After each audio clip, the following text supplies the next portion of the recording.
नमस्कार, मैं राजेंद्र सजल, प्रस्तुत है कुछ कविताएँ। हक का दावा नहीं करता, जो भी हूँ, जैसा भी हूँ, दिखावा नहीं करता।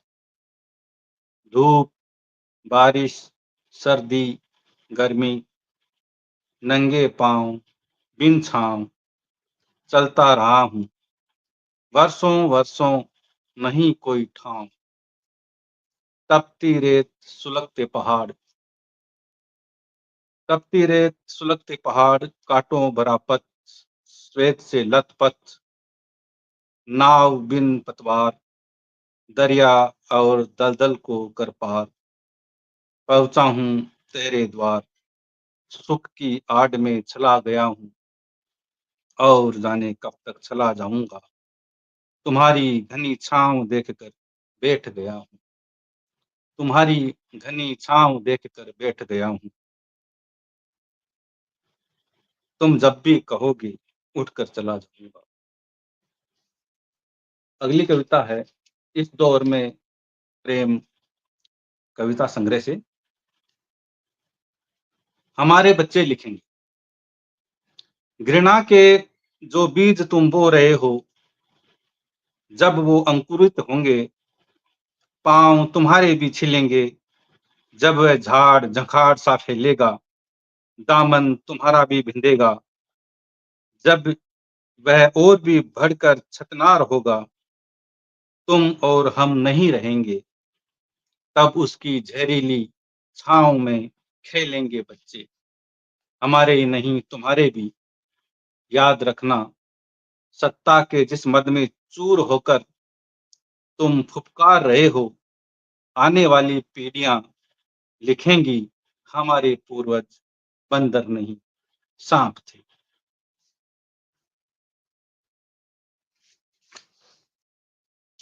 प्रार्थना करते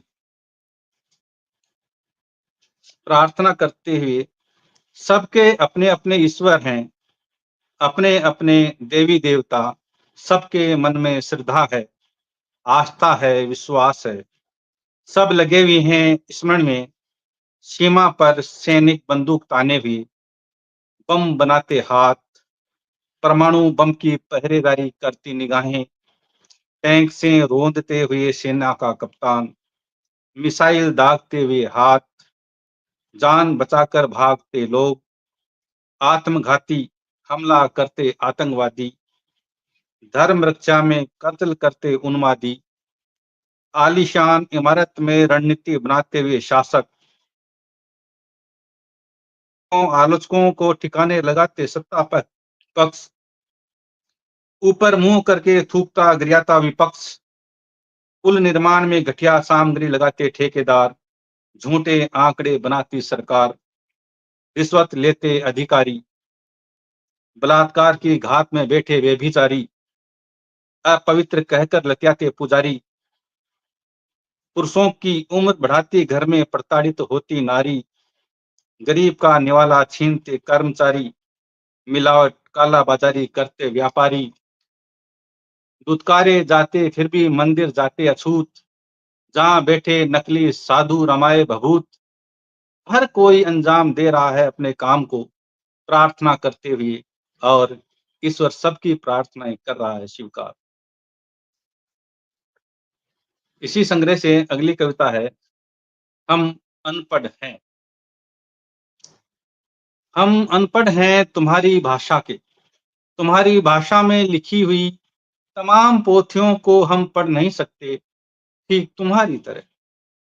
उन ऋचाओं में रचे बसे रहस्यात्मक सौंदर्य को हम महसूस नहीं कर सकते, ठीक तुम्हारी तरह।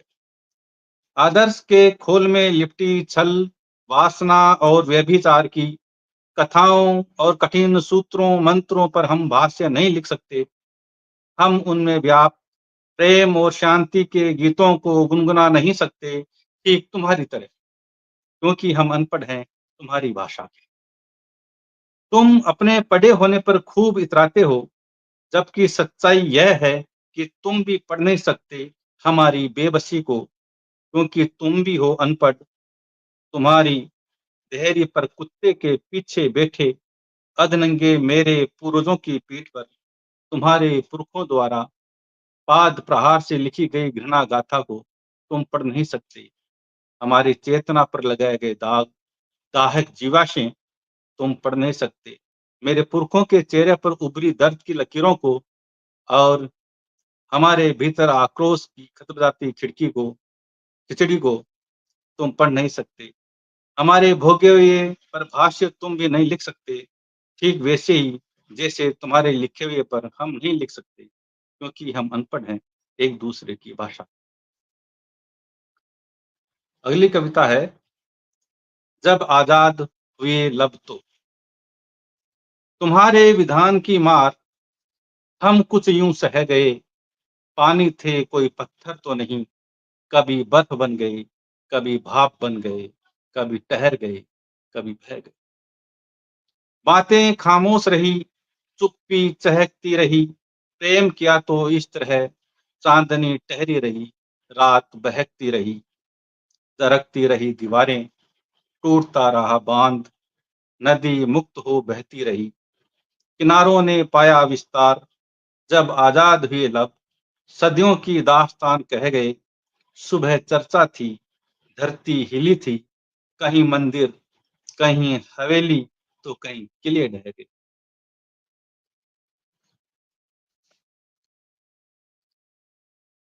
अगली कविता, तेरा मेरा भगवान। मेरा प्याला अलग, तेरा प्याला अलग, मेरी रोटी अलग, तेरी रोटी अलग, मेरा निवाला अलग, तेरा निवाला अलग, फिर हृदय की हूक एक कैसे हो, तू बता, तेरी मेरी भूख एक कैसे। तेरे हिस्से खुशबू खुशबू, मेरे हिस्से बदबू बदबू, तेरे हिस्से निर्मल नीर, मेरा कहाँ उसमें सीर, गदले पानी के भात मेरे, तेरी हांडी में पकती खीर, तेरी मेरी जीत हार एक कैसे हो, बोल, तेरी जय मेरी जय जयकार कैसे हो। तेरी रीत अलग, मेरी रीत अलग, तेरी प्रीत अलग, मेरी प्रीत अलग, तेरे पत्थर के दर दीवार, मेरी गारे की भीत अलग, तेरी मेरी बात एक कैसे हो, बोल, तेरी मेरी बरसात एक कैसे।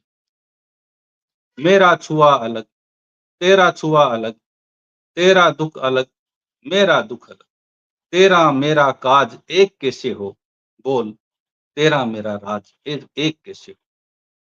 तू पिछला जन्म थोप रहा, मैं इस जन्म को भोग रहा, तू पत्थर को पूज रहा, मैं जंजालों से जूझ रहा, तेरा मेरा भोग पकवान एक कैसे हो, बोल, तेरा मेरा भगवान एक कैसे।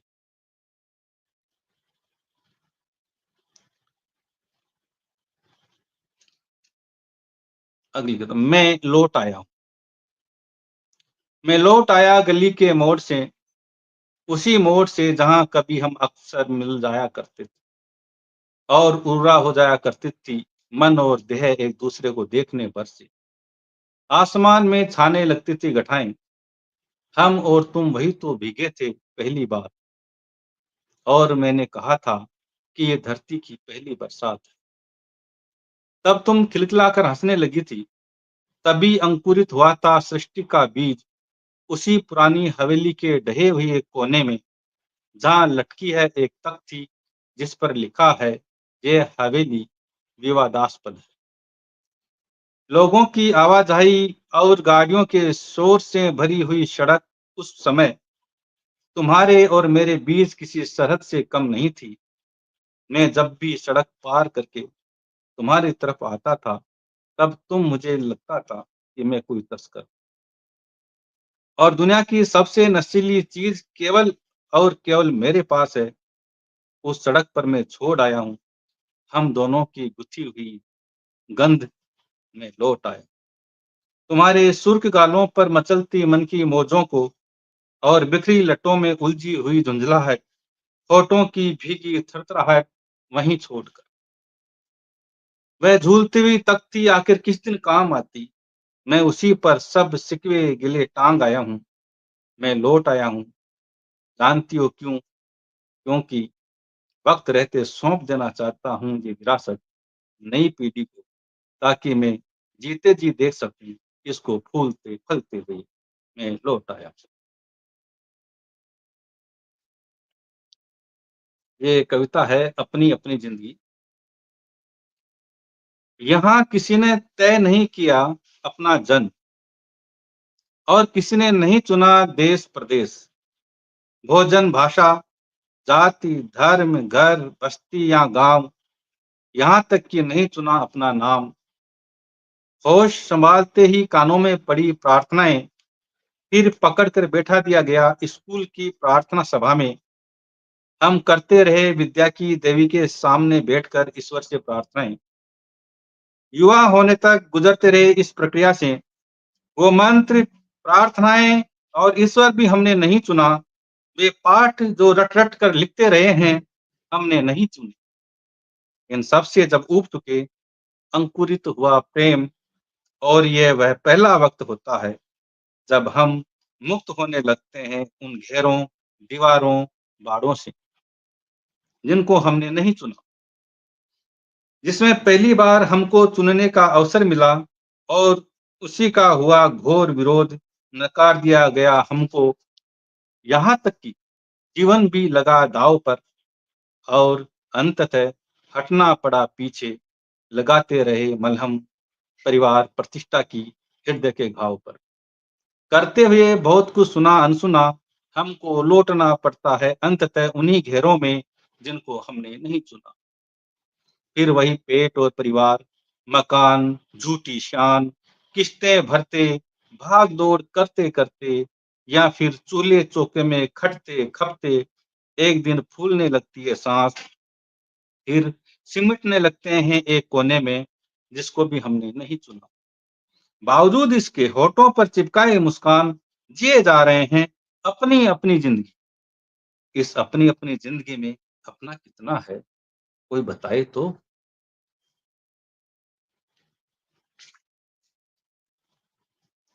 अगली कविता है।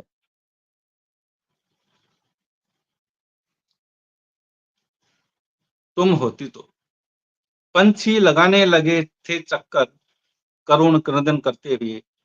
हम दोनों ने बंद कर ली थी आंखें, जब वह भयंकर पंजों वाली मशीन उस दरख्त को उखाड़ रही थी जिसके तने पर छोड़ों में तुम्हारे बाल टूटकर रह जाते थे, जिसकी छांव में हम घुलकर और भी गाढ़े हो जाते थे, जिसके सूखे पत्तों पर नंगे पांव चलते हुए लौट आता था बचपन, जिसकी जड़ों में तुम उड़ेल देती थी अपने हिस्से का पानी। तब हमने एक दूसरे को कहा था, दुनिया में स्थायी क्या है, कुछ भी तो नहीं।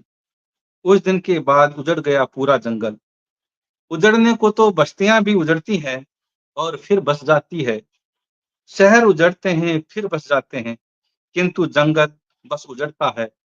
सोचता हूँ तुम होती तो हम एक जंगल बसाते, उतना घना जितने घने तुम्हारे केस।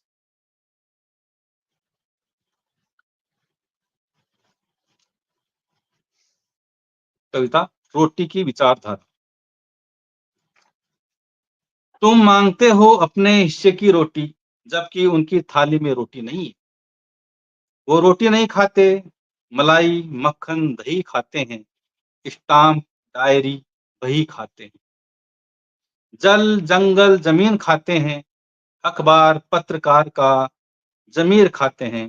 तंत्र मंत्र धर्म खाते हैं, आस्था विश्वास शर्म खाते हैं। वो सड़क पुल रेत खाते हैं, नहर तालाब खेत खाते हैं। खान मकान दुकान खाते हैं, और जब हो जाती है बदहजमी, थोड़ा थोड़ा संविधान खाते हैं, रोटी नहीं खाते। क्योंकि रोटी में मांगता है हर कोई हिस्सेदारी। हिस्से मतलब टुकड़े। टुकड़े अखंडता का विलोम है। ये ताज में शूल है। ये राष्ट्रवाद के प्रतिकूल है। रोटी राष्ट्र विरोधी है। रोटी एक खतरनाक विचारधारा का झंडा है। और मौजूदा सियासी जुबान में बोलूं तो यह डंडा है। यह फरमान सरकारी है। रोटी के पहले रोजी लिखना राष्ट्र के साथ गद्दारी है। हुक्मरानों की नज़र में इससे ज़्यादा कोई तुच्छ नहीं, भूख राष्ट्र को बदनाम करने की साजिश से ज़्यादा कुछ नहीं।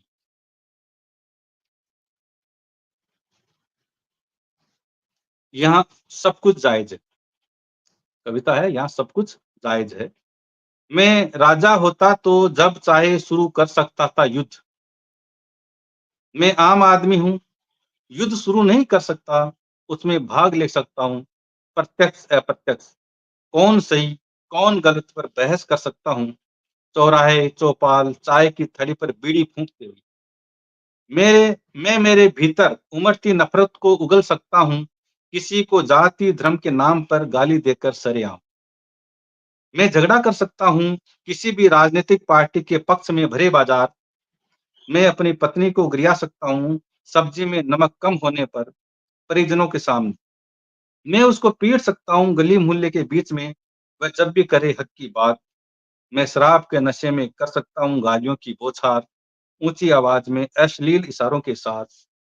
मुझे पक्का यकीन है, मेरी इन हरकतों से धर्म पर खरोंच भी नहीं आएगी, समाज, सभ्यता पर कोई दरार नहीं पड़ेगी, संस्कृति में नहीं होगा कोई सुराग।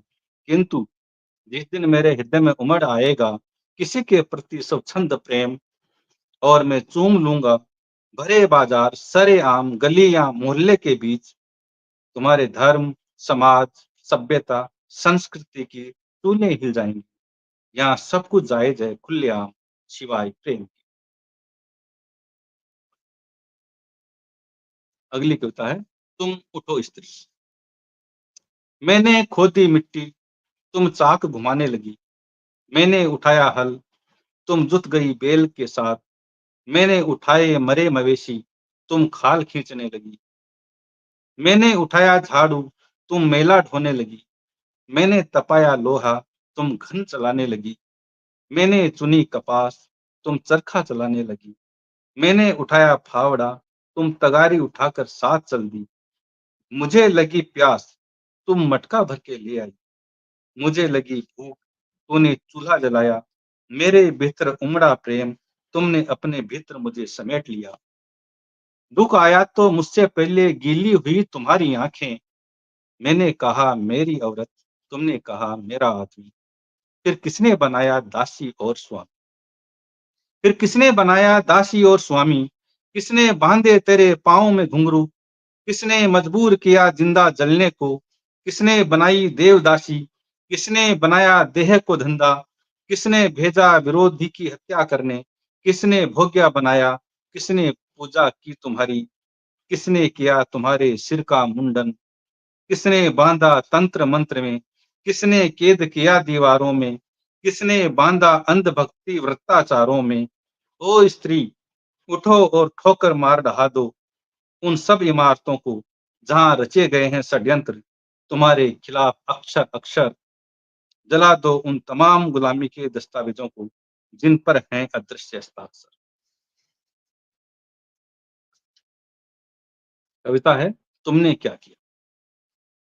हमको मिट्टी मिली, हमने खोदा, रौंदा, भिगोया पसीने से, गूंथा स्नेह से, चढ़ाया चाक पर। मिट्टी ढलती गई उंगलियों के इशारे पर। हुआ नव निर्माण, बने भांडे ताकि तुम पका सको भोजन, पी सको शीतल जल, जलाकर दीपक, घर आंगन कर सको रोशन। तुमने क्या किया। हमको मिला मरा पशु, हमने उसकी खाल खींची, खाल को सुखाया भिगोया, लूण में गलाया, खर्सा छीला, आग रांग में दबाया, कुंड पर लटकाया। इस तरह बच्चे कच्चे को पक्का बनाया।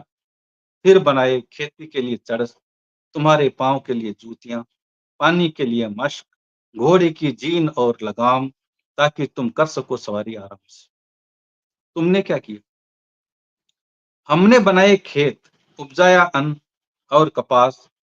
हमने उसको बीना धुना काता, सूत बनाया, करगे पर चढ़ाया, कपड़े बनाए ताकि ढक सके तन, बच सके सर्दी से, सद सको मर्जी से। तुमने क्या किया।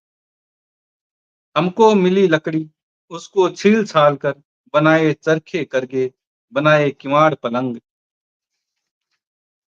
खिलौने खटोले, डोली, पहिया, बैलगाड़ी और हल तुमने क्या किया? हमने ढूँढा लोहा, हमने बनाए औज़ार, हमने तराशे पत्थर, हमने खोदे पहाड़, हमने ढोए पत्थर, हम रहे भूखे-प्यासे, फिर भी तुम्हारे मनोरंजन खातिर करते रहे तमाशे, तुमने क्या किया? ओ महलों वालों, ओ हवेली वालों, ओ मंदिरों वालों, सुनो, कंगूरों की तो बात ही क्या करें, हम रहे झोंपड़ी घरोंदों में, हम खेले सोए मिट्टी में, बिछाई हमने धरती, हम ओढ़े हैं आकाश, महलों की मखमली सेजों से दूर, हवेलियों के सुख से दूर, तुम्हारी लिखी हुई प्रार्थनाएं कभी हमारे काम ना आई, तुम्हारे शास्त्र कभी पढ़े नहीं कानों में, आजादी से पहले एक अक्षर भी हमने पढ़ा हो तो बताओ, एक पत्थर भी लगाओ हमारी नींव में तो बताओ, अरे हटो जाओ, अपने राष्ट्रभक्ति की धौंस किसी और को दिखाओ। तुम देखोगी मुझे एक दिन, तुम देखोगी मुझे एक सुहानी सुबह में, दिसंबर के किसी रविवार के दिन, तुम सज संवर कर भाप उठती चाय का कप लिए जाओगी छत पर, अखबार पर झुकी हुई देह के पास, एक पल के लिए उसमें हरकत होगी, नजर तुम्हारे चेहरे से फिसलते ही चाय के कप को थाम लेगी और फिर झुक जाएगी अखबार पर, यह कहते हुए पेट्रोल फिर महंगा हो गया। तुम्हारे मन में सिमट आएगा दूर तक फैला घना कोहरा, तब तुम्हारे कानों में धीरे धीरे उभरने लगेगी फटफटिया ध्वनि, जो तुम्हारी गली में लगा रही होगी सातवां चक्कर, सिर्फ और सिर्फ तुम्हारी एक झलक देखने को। तब तुम्हारी आंखों से टपकने से पहले तुम काजल के एक धुंधले सांवले से रंग में रंगे आंसू को अपनी तर्जनी के पोर पर धरे देखती रहोगी, धूप हवा में घुलकर ओझल होते हुए। तुम देखोगी मुझे एक दिन, तुम देखोगी मुझे एक पीली शाम में, जब तुम बोलोगी एक कप चाय और तुम्हें अनसुना कर दिया जाएगा, तुम बड़बड़ाते हुए करती रहोगी इंतजार, तब तुम देखोगी तुम्हारे साथ यूं ही सिर झुकाकर गली के अंतिम मोड़ तक साथ साथ मुझे चलते हुए, तुम्हें सुनने की ललक लिए मन हिरण किए कि तुम बोलोगी कुछ तो। तुम गवाड़ी के झंडे को हटाकर भीतर पांव रखने से पहले कनखियों से देख रही होगी तुम्हारी खामोशी को अपनी उदासी में समेटकर मिट्टी के घर के कोने की ओट में लौटता हुआ मुझे, जैसे सूरज सरक रहा होता है पहाड़ी के पीछे। तुम देखोगी एक तुम देखोगी मुझे एक ढलती दोपहर में, तुम्हारा अपना घर होगा, कुटुंब रिश्तेदार भरी पूरी दुनिया होगी, चहल पहल होगी, लोगों की आवाजाही होगी, किंतु सब अपने में डूबे, तुम आती जाती देहों में तलाशती रह जाओगी चाय की तलब की तरह एक कप प्यार। तब लरजती देह को साधती हुई उठोगी और फाटक के बाहर अध उधड़े रैंप के एक किनारे पर बैठी देखोगी दूर तक, इतनी दूर तक कि झाड़ियों बांसों खजूरों के झुरमुटों से भरी सुनी राह के किसी मोड़ पर एक लड़के को पानी की मटकी सिर पर धरकर जाती हुई एक अल्हड़ लड़की के पलट कर देखने का इंतजार करते हुए, तभी किलक उठेगा कोई बेकल तीतर और तुम ठहर जाओगी वहीं। इस तरह तुम देखोगी मुझे एक दिन। धन्यवाद। जन सरोकार मंच और देवेंद्र सर जी का बहुत बहुत धन्यवाद।